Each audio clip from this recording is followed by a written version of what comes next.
Hi you guys, and welcome back to my channel. Thank you for liking, subscribing, being here, being you. There's only one you here, so be the best. Thank you for being a part of my dream and my journey, and for sharing your time with me. So yeah, and I hope everything's good and your mental health is good. A gun and pheromone. Oh, just fall out of your anus. No, that's just wait. Is it magnetized? What? Icon of innovation. As you guys know, we're gonna finally talk about RuPaul's Drag Race season 16. So, wait, 17. First of all, 17 seasons of RuPaul's Drag Race is so iconic. I can't wait till we go to 20. But to honestly see this show continue to thrive and get better, it's so amazing and fun to watch, because I can only imagine when this show first came out, like what people were thinking of it, what the reaction was from the public. Even now with the climate where, you know, they say drag queens are like bad for kids or some shit like that, I can only imagine like way back then. And I started watching RuPaul's Drag Race at like season 5 or so. I can't remember, but it was definitely around season 5, season 6. So even me, I've been watching this like 12 seasons in a row personally. So yeah, let me look up the queens though, because I don't remember everybody. But I thoroughly enjoyed this season. I enjoyed the Badonkadonk tank. Also too, it's streaming now on Paramount, so if you have Paramount you can watch it. But yeah, I like the tank part where, you know, there was 2 chances for somebody to stay. I love the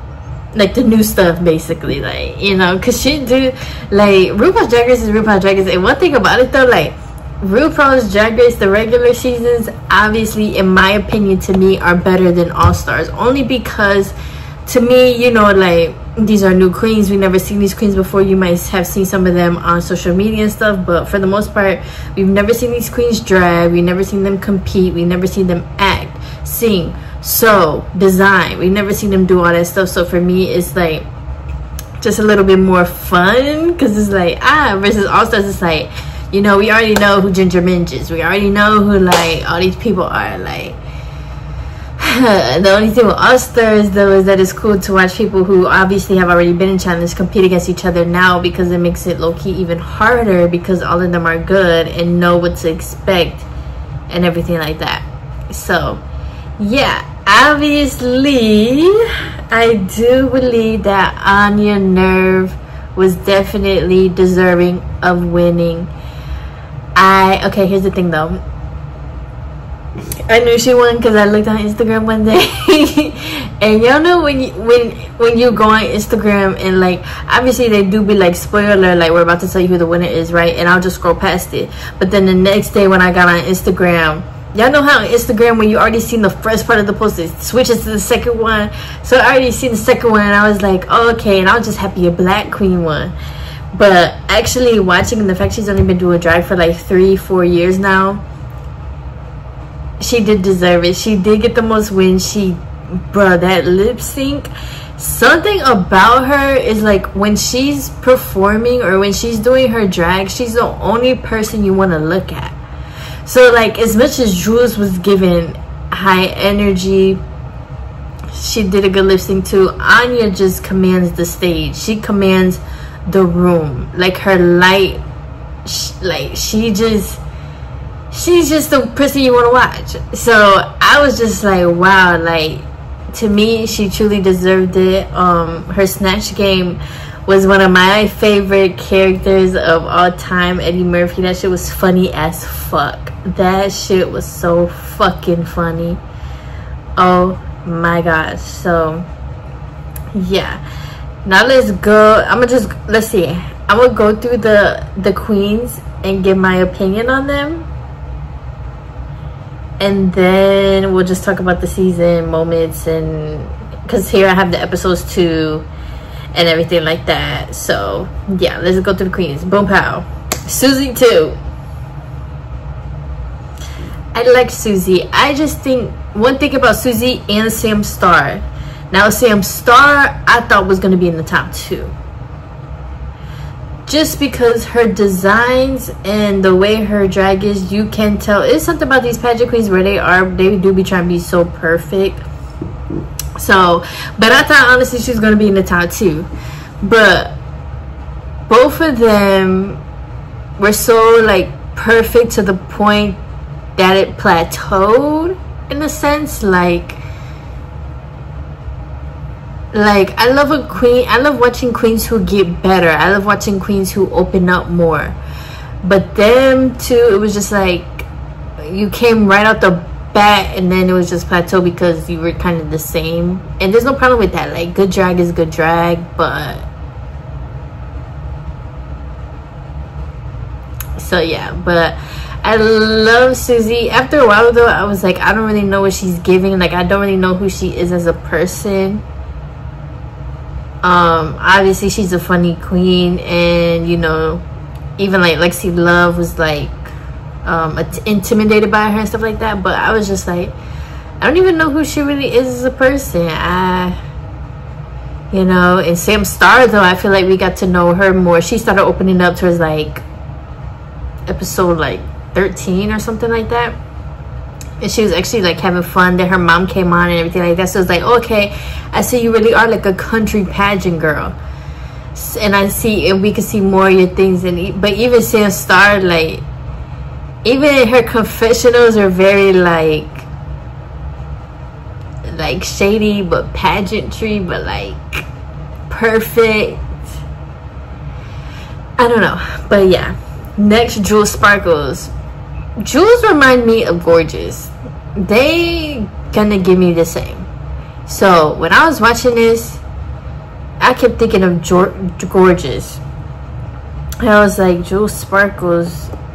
But even Jewel Sparkles, I don't really know what she gave me throughout the season. Like the judges loved her, but in my opinion, now her runways and her designs and everything like that ate down. But like the acting and stuff, I feel like she only had one good acting challenge, and other than that,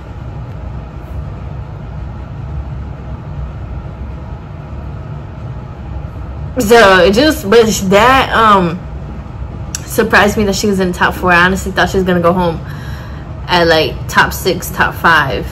So, but hey, and she, obviously she lip syncs really good, and she gives a lot of energy and stuff like that. Lucky Stars. Now I love Lucky. I feel like I would love to see Lucky come back in All Stars, just because I feel like she didn't really get a chance to really showcase everything that she can do.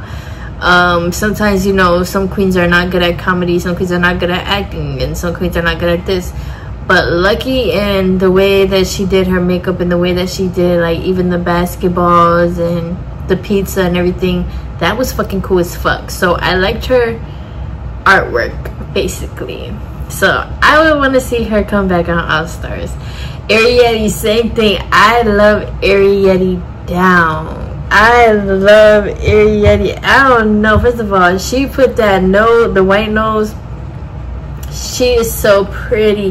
Her runway's pretty, her design's pretty. Like I loved Arrietty. I feel like she just needed a little bit more practice with like acting and getting in her groove and figuring out how she is as a drag queen in terms of maybe expressing herself.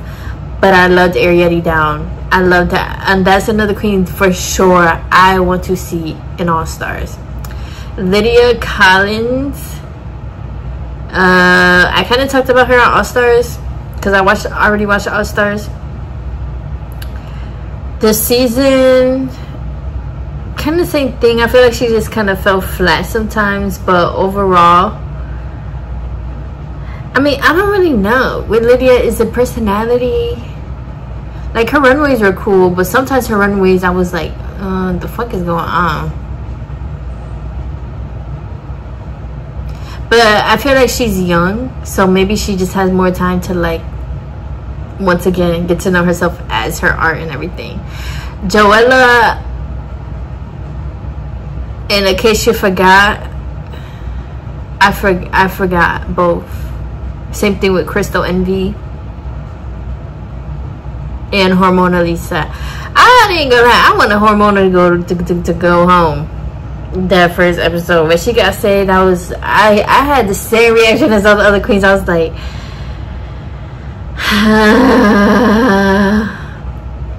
but I don't really remember Crystal Envy. I don't really remember Joella. I think she went home like second or something. I feel like Joella has a lot of potential though. She continued working on her mug and putting her outfits together. And in case you forgot, yeah, I don't really remember her.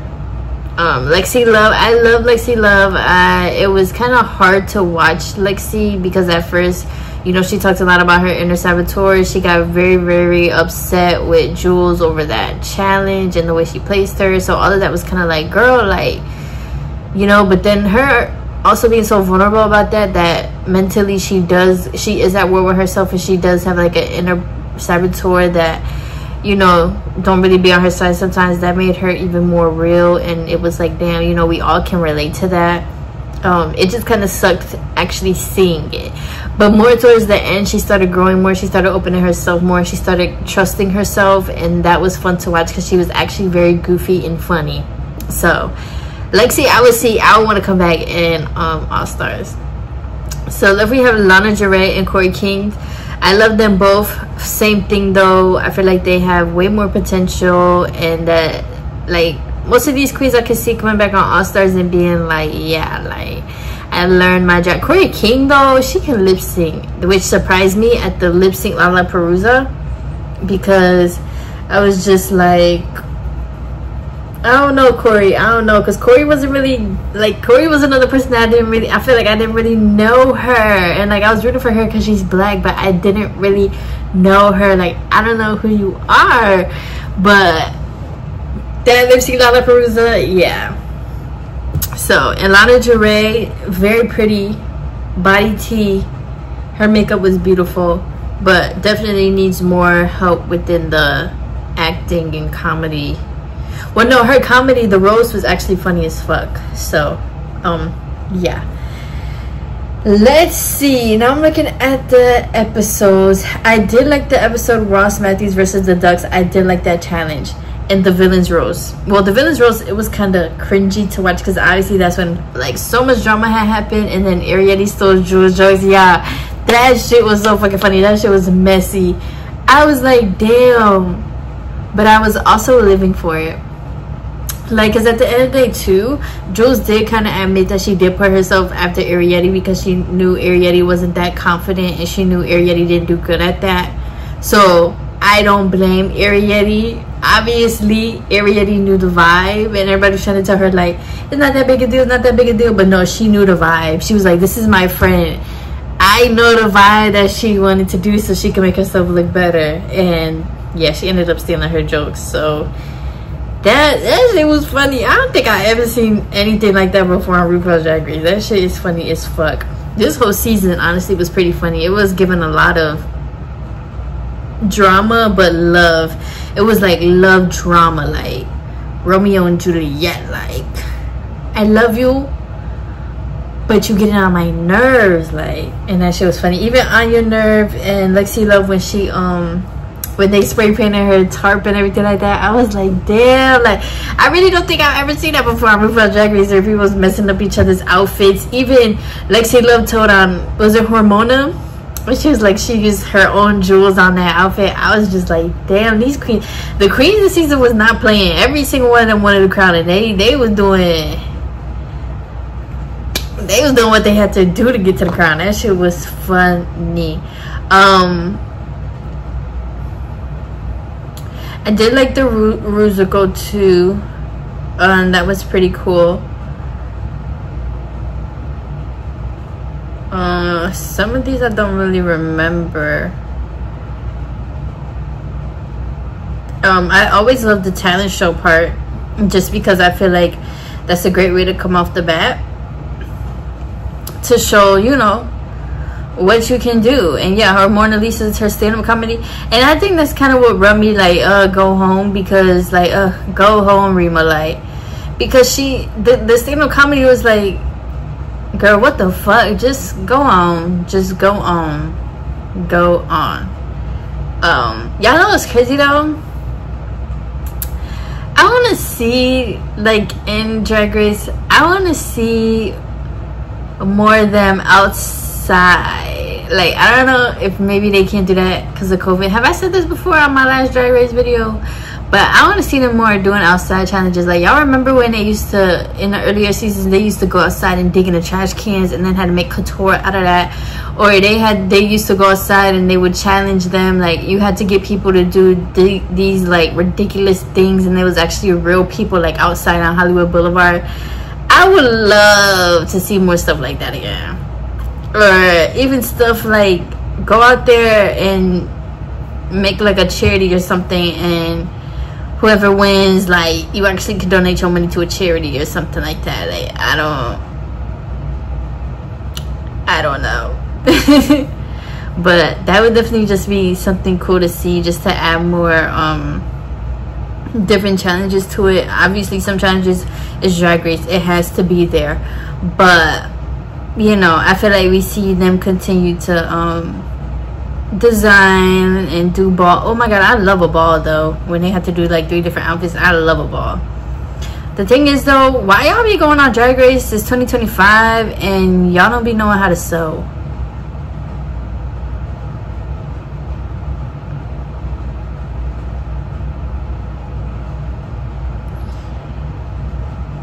$17 seasons plus All Stars plus Global plus UK plus Canada plus Australia too, right? And y'all still come here and don't know how to sew.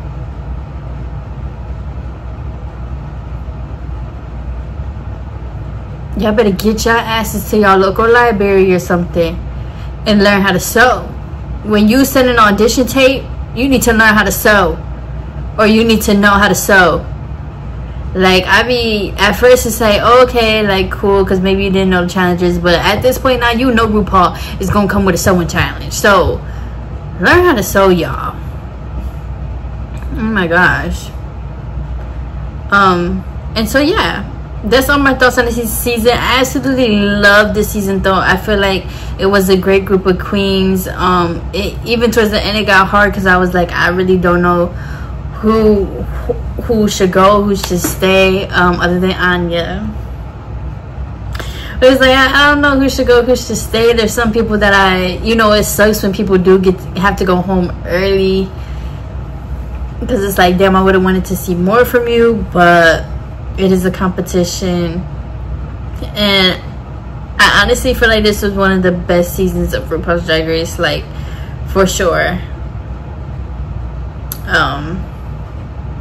It was really fun, and I was hooked in. I binged that shit. I was watching it and I binged it, so it was amazing. But you guys are welcome to leave your thoughts and what you think or thought of the season, and who was your favorite queens. I would say my top 3 were Onya, Arrietty.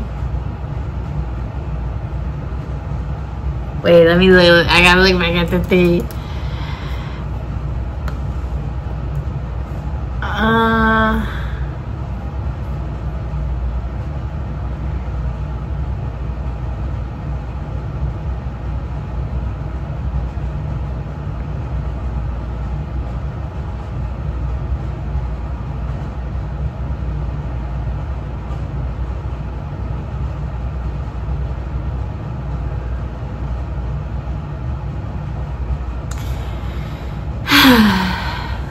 I would say Onya, Arrietty, and then I am gonna have to give it to Sam Star.